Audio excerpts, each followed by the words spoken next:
Good evening. It is Thursday, August 22nd at 6 p.m. We are at the District Service Center in Cottage Grove, Minnesota. We would like to acknowledge that the land on which we gather is the land of the Mdewakanton Dakota people. Mdewakanton means dwellers of the Spirit Lake. Our first item on the agenda is roll call. Dana? Brian Clark. Here. Sharon Van Leer. Here. Eric Tessmer is absent. Pat Driscoll.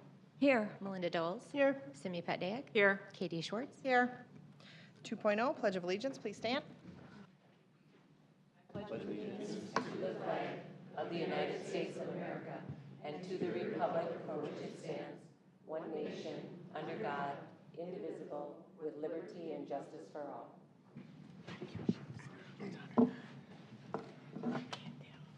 Okay. 3.0 is approval of the agenda. Can I get a motion to approve? So moved. Second. Moved by Ryan, seconded by Melinda. All those in favor? Aye. Any opposed? Motion passes. 4.0 is comments to the board. We do not have any this evening, so we will move on to 5.0, consent items.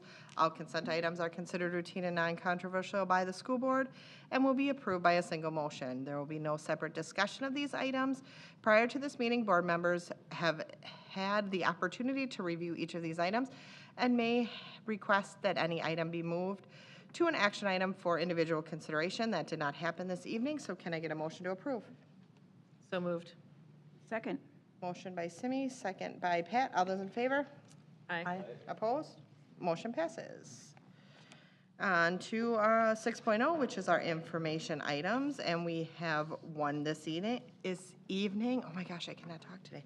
6.1 is our Commissioner's Review and Comment on proposed financing for the purchase and remodeling of facility property for the transition program. Oh my goodness. And that will be presented by Chris Blackburn, Director of Business Services. I won't ask you to say that fast, real 3 times. So I know even as I typed it, I was like, that is a lot of words. So good evening, Chair Schwartz, members of the school board, Superintendent Nielsen.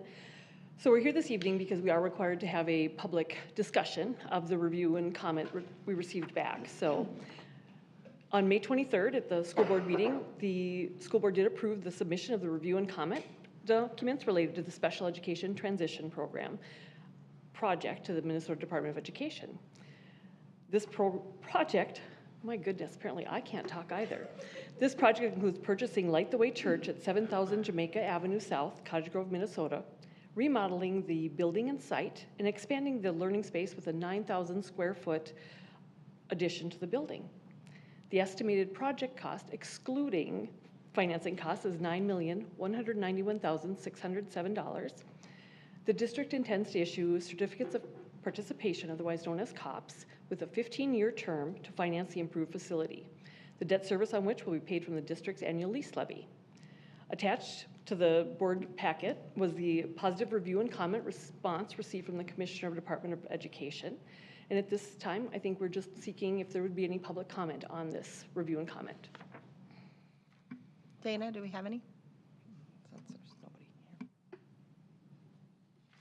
Any board members? No? Okay, thank you. Perfect, thank you. Okay, we will move on to our action items, and 7.1 is our proposed policy changes, and that will be presented by Superintendent Julie Nielsen. Thank you. This evening I am bringing back some 200 series policy along with 300 series policy, our 516 student medication and 721.1 wellness policy, and asking for approval, if you recall, and for the community. These policies were reviewed at the August 8th workshop meeting, as well as prior to that with our board member policy committee. So this evening I am asking for approval of those policies. Can I get a motion to approve? Second. Motion by Pat, seconded by Simi. Any comments? Hearing none. All those in favor? Aye. Aye. Any opposed? Motion passes. Okay, 7.2 is board compensation, and that will be presented by myself. We did discuss this in length at our August 8th workshop meetings, and there was some conversation to increase the board member compensation to $10,000 per year, not an additional $10,000, up to a total of $10,000. Can I get a motion to approve? Moved by Pat, second? Seconded by Melinda. Any comments or further conversation? Okay, seeing none. All those in favor? Aye. Opposed? No. Okay, motion passes.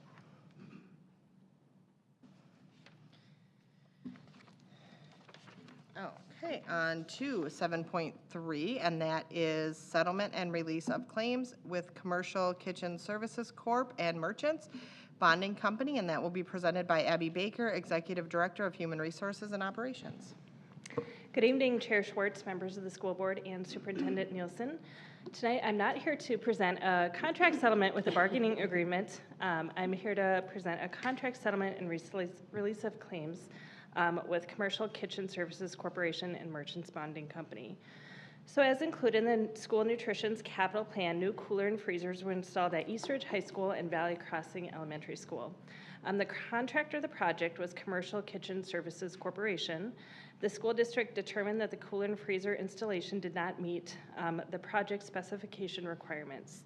The school district staff and consultants have attempted to work with Commercial Kitchen Services Corporation to correct the cooler and freezers. However, no resolution was achieved. The district put Commercial Kitchen Services Corp., Performance Bond Surety, Merchants Bonding Company on notice of the problem. And the school district, under its agreement with Commercial Kitchen Services Corp. And Merchants Bonding Company, must declare Commercial Kitchen Services Corp. In default, terminate the contract with Commercial Kitchen Services Corp., and notify Merchants Bonding Company of the termination.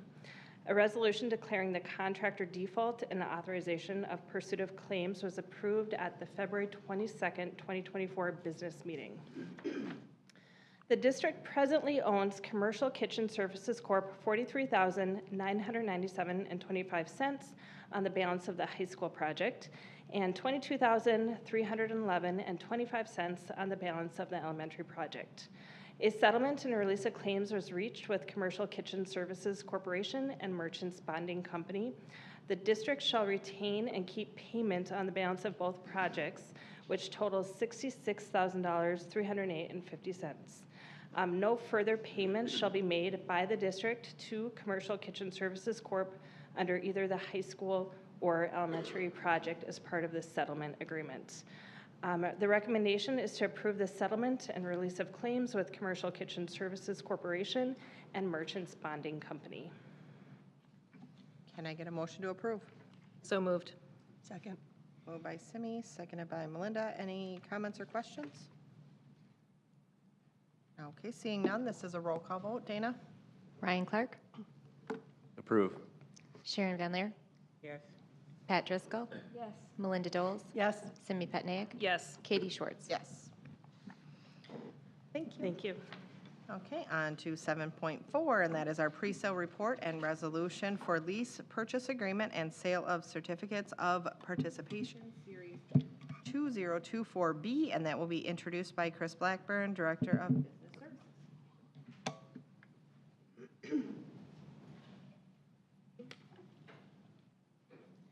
Good evening again.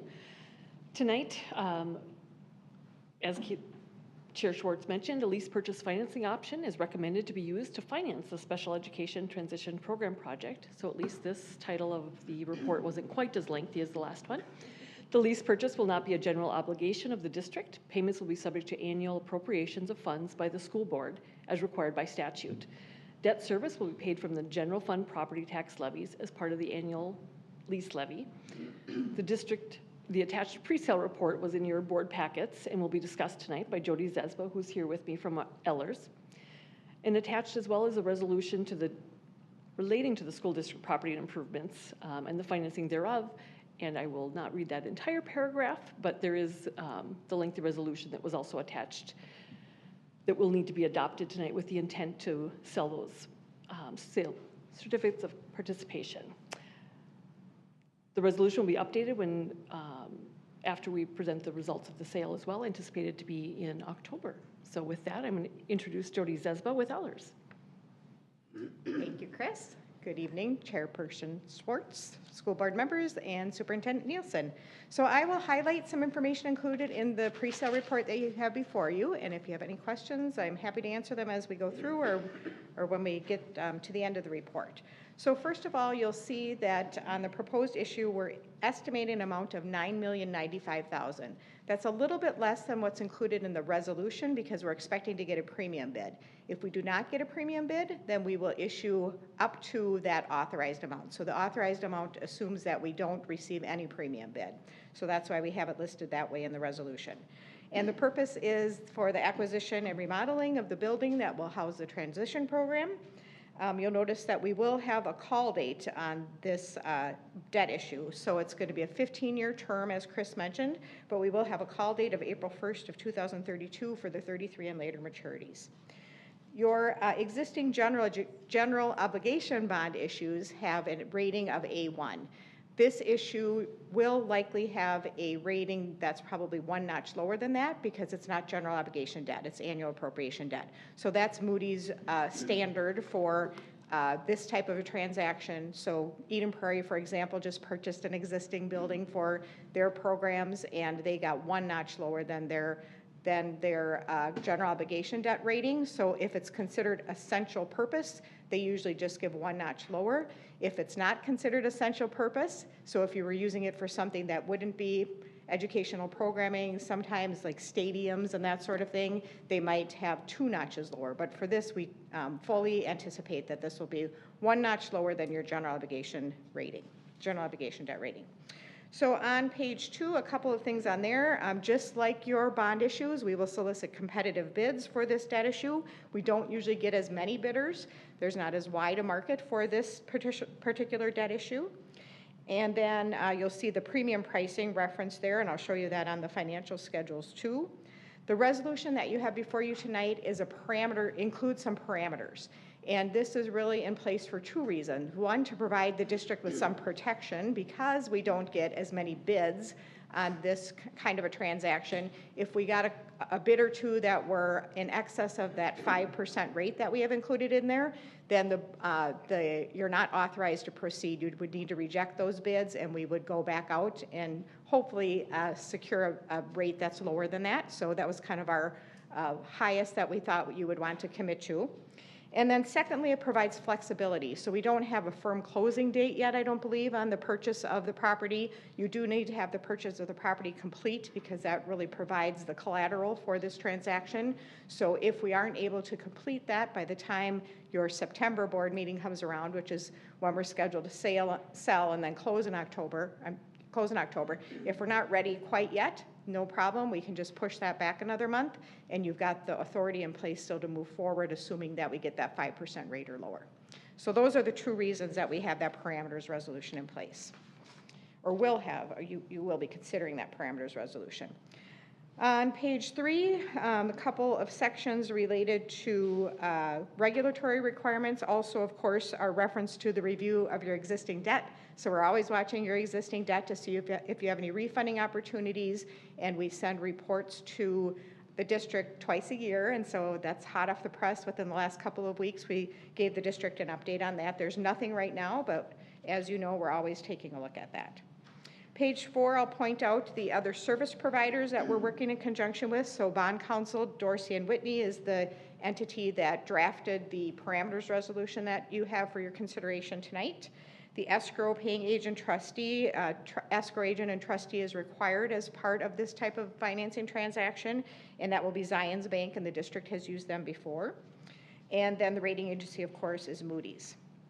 The next page shows the steps in the schedule. So tonight, talking about the pre-sale report, the board's consideration of the authorizing resolution, and then we will schedule a due diligence call to review the official statement with the district, as well as a conference with the rating agency. So we'll talk to Moody's again, and we're scheduled to distribute the official statement, assuming everything is going according to plan, by September 12th. And then we would receive the proposals, and assuming that we meet those parameters, there's designated officials within that parameters resolution that are authorized to sign off on the proposal form then. And then we would provide you with the sale day report that night, along with a resolution that approves or ratifies the sale. And under this plan, we would be closing on October 24th. So we have a couple of financial schedules attached. These are the same two schedules that you needed to include in the review and comment submission. So we've just updated these now based upon current market conditions with some cushion still in the interest rates. The first page, that sources and uses, that's on page 6. You can see that premium that we're estimating. It definitely will not be exactly that number, but assuming we get a premium at that level, which is just shy of $350,000, that's why we would be issuing a little bit less than what's included in the authorizing resolution. And most importantly, that deposit to the construction fund needs to be sufficient to cover the amount that Chris mentioned earlier tonight at just under $9.2 million. So we size the certificates, including that premium, to make sure that there's sufficient funds for the project. And then the next page is the payment schedule. And again, we have some cushion included in these interest rates, so we expect to be lower than this. And you'll see that the true interest cost rate that we've got included near the bottom of the schedule is about a 4.39. So the 5%, so this includes some cushion. The 5% then gives you some additional flexibility above where we are seeing things at this point in time. Questions? Actually, can we do? Do you want to do the resolution first? Okay, Yep. great. Or the motion? Can I get a motion? So moved. Motion by Simi, second. Can I get a second? Second. By Melinda. Any questions? Hi, Jody. How are you? Good, how are you? Good. So I had a couple questions. One is, the Fed is signaling like potentially a rate cut in September. And so what would the impact of that have on the issuance of these bonds? And would we change the issue date depending on when or if the Fed decides to lower interest rates? So the Fed is scheduled to make that decision September 18th at their next meeting. I mean, I doubt that they'll change. They could have called an emergency meeting, change anything at any point in time if they feel the need, which I think they've been getting some pressure to do. But assuming they stick with their schedule, that is when they will be approving. Most people think that they'll have a 1/4 point reduction, maybe as high as 50 basis points, but that would be unusual. So I think the market's already Price that in. Okay. We saw some declines in interest rates starting in early August after the economic news came out that wasn't very favorable. So in fact, we sold bonds for District 197 on August 5th, and they took advantage of a dip down because that economic news had come out that Thursday or Friday before that. So we saw a sharp decline in interest rates that day.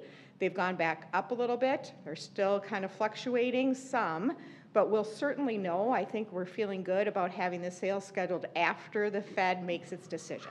There'll be certainty then. There's not right now leading up to it. So we'll have some certainty, which will be nice going into your sale. Okay. And then with the, so we are saying that we will sell as long as the bids come in below 5%.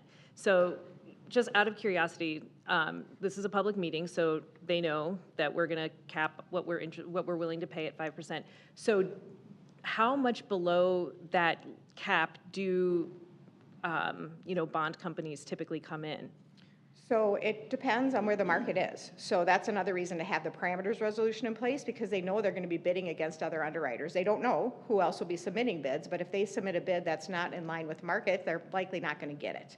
So we don't tell them the rate that you set. They could dig to try to find out, but that is not disclosed in the official statement. So they don't know that there's a 5% rate unless they, like you said, it's a public meeting. They could do some additional digging if they wanted to, but they're not going to win the bid if they don't If they come in at something. 4.9, they're Yeah. not going to, okay. Yeah. And then my last question is, I'm looking at the debt service schedule, and this is more just a personal curiosity. So I see in the out years that the interest rate on the coupon varies, right? And so the early years, it's all 5%, and then it's lower than that in the later years. When bond companies bid on this, do they bid with this coupon in mind, or can they set coupon requirements or terms as part of their bid? They will have different coupons on this likely. This is our best guess of where they'll be. Generally, we have those coupon rates at 5% up until the call date for sure. But these 5% coupons are what are generating that premium for you, because the yield that they'll actually receive, the investors, if they purchase these certificates, will be less than this. So they are paying a premium. That's what's generating that $350,000. So on the day of sale, the winning bidder also has to tell us what the yield is that their investors will receive, so they won't be 5%. The first couple of years will maybe be around a 3% level. We still have a little bit of an inverted yield curve, and then might go down for a little bit and then back up. So those final years where they're not callable maturities, those are probably very close to what the yield will be. But those first few years with the 5% coupons are really just what we're seeing in the market right now, what's generating that premium, but certainly the yield that the investors will receive if they hold these certificates to maturity will not be at that level. And that's why you end up with that rate overall of a 4.39%. Even though there's so many 5% coupons in here, the true interest cost rate takes into consideration that premium. Okay. And so when we receive these bids, do we care about that, or do we just go by what their interest rate bid is, basically? We care about the true interest cost rate, Okay, because that that's it. takes into consideration all of that. this, okay. So some of them will have 5% coupons longer, more years or less. And so that's what's different than like a home mortgage, right? We talk about the overall interest rate, but each principal maturity has its own interest rate associated with it. So as we factor all of that into the true interest cost rate, that's how we arrive at that number, and that's why we award on that, just so that we're getting you the lowest cost, taking into consideration all of those components of their bid. Okay, that's all I had. Yep. Thank you. Any other questions? Okay. Dana, can you call the roll? Sharon Van Leer, Yes. Pat Driscoll. Yes. Melinda Doles. Yes. Simi Petnaik. Yes. Ryan Clark. Yes. Katie Schwartz. Yes. Great, thank you very much. Hopefully we'll see you next month or the month after. So we'll see how things proceed. Perfect, thank you. Okay, on to 7.5, and that is a resolution terminating a construction contract, and that will be presented by Tyrone Brookins, Assistant Superintendent. Chair Schwartz, school board members, Superintendent Nielsen, I come before you this evening seeking approval for a resolution. This request is at the direction of our district council so that South Washington County Schools can take the next step in the matter concerning the flooring project at Woodbury High School by terminating the contract with Park Coast Construction. District council has provided the resolution terminating a construction project for the board to review and execute, and we ask the board to do so as we can continue to pursue a resolution to this matter. Can I get a motion to approve? So moved. Second. Motion by Pat, seconded by Simi. Any questions or comments? Seeing none, this is another roll call. Dina? Pat Driscoll. Yes. Melinda Doles. Yes. Simi Petnaik. Yes. Ryan Clark. Yes. Sharon Van Leer. Yes. Katie Schwartz. Yes. Motion passes, thank you. Okay, on to 7.6, and that's policy 620, presented by Julie Nielsen, Superintendent. Thank you, and this policy is not in our packet. It was not a policy that was reviewed at the last board meeting, but it is a policy that we are required to have in place. This policy is being brought forward due to legislation that was passed in this 2024 season. And really what the legislation states is that when we talk about grading and credit for learning, that our post-secondary education opportunity classes, also known as PSEO, or college in the school, CIS classes, either both have to be weighted or both have to be unweighted. What our current policy states is that our college in the schools classes are weighted and our PSEO classes are unweighted. And so in conversations with the assistant superintendents and our high school principals, we have determined that for this year, we would like the policy to read that both PSEO and college in our schools will be weighted. And the rationale behind that at this time, it's important, and we don't know if the legislature always understands that our students actually register for classes in January into early February. And so students who signed up for college in the school signed up underneath the assumption that these classes would be weighted. And so at this time in the school year, we do not want to pull that weighting off, rather add it on to PSEO, and then in the next months, take a look at really are these courses that are rigorous, have the same depth of knowledge as what we might consider our IB, our International Baccalaureate, as well as our AP classes. And so tonight's policy you're going to see on page, I just want to make sure I have the reading correct, on the second page from the end, it's not numbered here, but number 3 underneath weighted grades, a grade awarded in a course taken through the post-secondary enrollment option program will be multiplied by a factor of 1.2. And that puts the language in line with what we currently have for our CIS, our college in the schools classes. So this evening, I am asking for approval of this one policy with that policy language, knowing that this was new legislation with the 2024 school year. Can I get a motion to approve? So moved. Second. Motion by Melinda, second by Ryan. Yes. Any comments? I just have a question, Julie. So how will our students be made aware as far as like if students are taking PSEOs and are weighted this year? Is there going to be like some type of email that goes to them, or how will they know as far as that the following year they won't be weighted? Yeah, Christine will be working with our high school principals and the counselors so they know that it's going to be weighted. And then we want to make sure that if there are any additional changes as we go forward, that communication comes at the point of registration so students understand.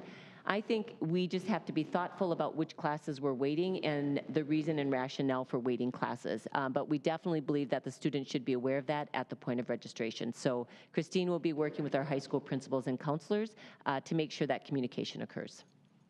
So this will be, so kids will know this in January when they go to register for classes. They'll know what next year's policy will be. Correct, which means in our conversations that we know that this policy will have to come back to the board more than likely in December. Okay. After more analysis and more review with the principals and counselors around those courses. Okay. Do we know what other districts are doing? Yeah, it's interesting to me. I don't have the specific districts, but as we looked at the legislation, I was on an email thread with the principals, or excuse me, the superintendents from 916, and it's quite a balance. But what we know is that the larger schools that we compete with, many of them do not weight PSEO and college in the schools, and they do continue to weight the AP and the IB classes. So we will do more research, taking a look at it. I think, again, we just want to be thoughtful that this isn't a GPA thing of increasing GPA. We really want to make sure that courses are weighted because of the rigor, the deep level of thinking, and the work that students are putting in. Any other comments? Okay, all those in favor? Aye. Opposed? Motion passes. And we are on to 8.0, and that is our superintendent report. It's always this time of the year, I think, that I love the most. I don't know, maybe it's because I really like people, or maybe I like noise, or I like kids. But this last week, and actually the last couple of weeks, just being out and talking about the district and celebrating and being around people and just the energy that brings in. Monday, we opened the South Washington County Schools Academy, which included all of the brand new teachers to South Washington County Schools, along with probationary, what we call year 2 and probationary year 3. And then there were also opportunities for our continuing contract teachers to come and have professional development. And it was just an incredible event. I wish board members and community members could have been there. Went in the auditorium and asked the people who have taught in another district who have joined South Washington County Schools team. I was amazed at the number of people who stood up. South Washington County Schools recruited a whole bunch of experienced teachers, actually shockingly the number that stood up. And then, of course, we had our brand new people to teaching, which they were celebrated. And then our third group were those individuals who were brand new, who were students in South Washington County Schools. And that is always the highlight and even the biggest applause when we have those individuals that come back to us. But overall, just a very well-organized week, a lot of opportunities, different opportunities, as well as some of those required. So when we onboard special education teachers, what information do they need? For our new teachers, along with benefits, along with schedules and calendars and all of those other things, if we throw those new people into the mix next Monday, there's a lot of information they're not getting. So this past week really was a nice time to be inclusive, to invite them in, to have conversations, and also to answer questions. But just a group that certainly energized me and energized our executive cabinet. We also have taken part in the St. Paul Park Parade. A little rain didn't damper our spirits. maybe Abby's. Abby was a little wet, but she was able to pull her hair back and pull it all together. Of course, Newport Days, and this Sunday, we're excited to be part of Woodbury Days. We heard it's going to be real hot, and so that always brings out the fun. Also, just to let the community know and board members know, but on Monday, that is just another highlight because we bring back everybody. The whole family is almost back together, August 26th. We also welcome back our transportation staff and nutrition services staff. So that typically means that whoever supervises those group, they are out on site welcoming individuals back. And we're always thoughtful to welcome them to a new year and not necessarily welcome them back because we have to be thoughtful that many people are working throughout the summer. And then the board members know, but on the 27th, we will do our all-staff welcome back at Eastridge High School, where there will be opportunity for physical movement and exercise, watch the sun come up on Eastridge, announce executive cabinet members along with board members. And then the highlight, of course, is to celebrate our student voices. So we will have 6 students sharing stories with our staff, and I'm excited to hear what they have to say.